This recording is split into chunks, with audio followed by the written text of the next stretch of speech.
The Indonesian Army is the land branch of the Indonesian National Armed Forces. It has an estimated strength of 300,000 active personnel. The history of the Indonesian Army has its roots in 1945 when the Tenter Kemenum Rakyat civil security forces first emerged as a paramilitary and police corps. Since the nation's independence movement, the Indonesian Army has been involved in multifaceted operations ranging from the incorporation of Western New Guinea, the Indonesia-Malaysia confrontation, to the annexation of East Timor, as well as internal counter-insurgency operations in Aceh, Maluku, and Papua. The Army's operations have not been without controversy. It has been periodically associated with human rights violations, particularly in West Papua, East Timor and Aceh. The Indonesia Army is composed of a headquarters, 15 military region commands, a strategic reserve command KOSTRAD, a special forces command Kopassus, and various adjunct units. It is headed by the Chief of Staff of the Army. In the week following the Japanese surrender of 1945, the Gyugun and Hiho groups were disbanded by the Japanese. Most PETA and Hiho members did not yet know about the Declaration of Independence.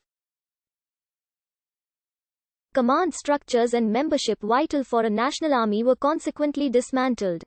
Thus, rather than being formed from a trained, armed, and organized army, the Republican Armed Forces began to grow in September from usually younger, less trained groups built around charismatic leaders, creating a rational military structure that was obedient to central authority. From such disorganization was one of the major problems of the revolution, a problem that remains through to contemporary times. In the self-created Indonesian Army, Japanese-trained Indonesian officers prevailed over those trained by the Dutch. A 30-year-old former school teacher, Sudirman, was elected commander-in-chief at the first meeting of division commanders in Yogyakarta on 12 November 1945, aware of the limitations of the military in the face of the Dutch aggression. The people and government of Indonesia had no choice but to fight foreign threats to the young nation's independence.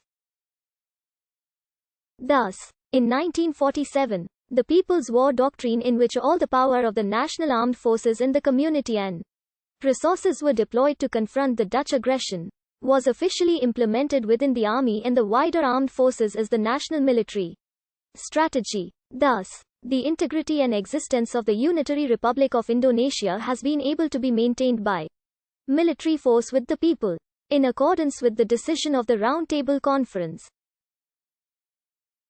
It would be the merger of the TNI and the former KNIL and all military personnel of the two forces, plus the independent paramilitary groups which fought the war on the side of the independence movement. The period is also called the period of liberal democracy, is characterized by various rebellions in the country. In 1950, most of the former members of the colonial army launched an uprising in Bandung which is known as the Legion of Ratu Adil, uprising, and was led by former KNIL officer Raymond Westerling.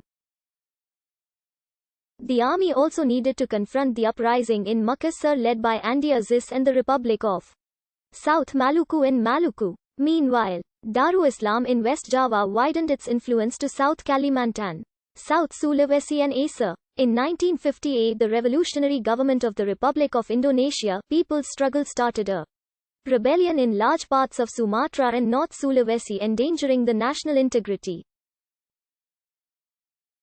As part of the National Armed Forces, the army helped defeat all these uprisings, increasing its prestige in the eyes of the government and the people. Future Chief of Staff of the Army Ahmad Yani was instrumental in one of these first victories against rebels in Central Java.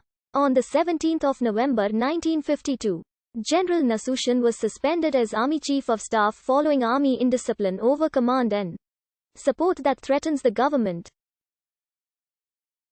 From the 1950s, the military articulated the doctrines of Dwi Fungsi and Hangkamrata, the military roles in the country's socio-political development as well as security, and a requirement that the resources of the people be at the call of the armed forces and police if the state warrants it. On the 5th of July 1959, Sukarno, with armed forces support and the advice of Nasution, issued a decree dissolving the Constituent Assembly and reintroducing the Constitution of 1945 with strong presidential powers.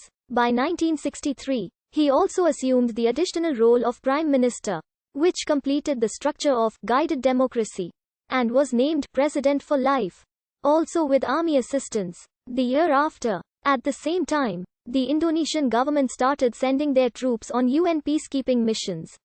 The first batch of soldiers were sent to Sinai, Egypt and were known as Garuda Contingent 1. Garuda Contingent I began its first deployment January 8, 1957 to Egypt. Garu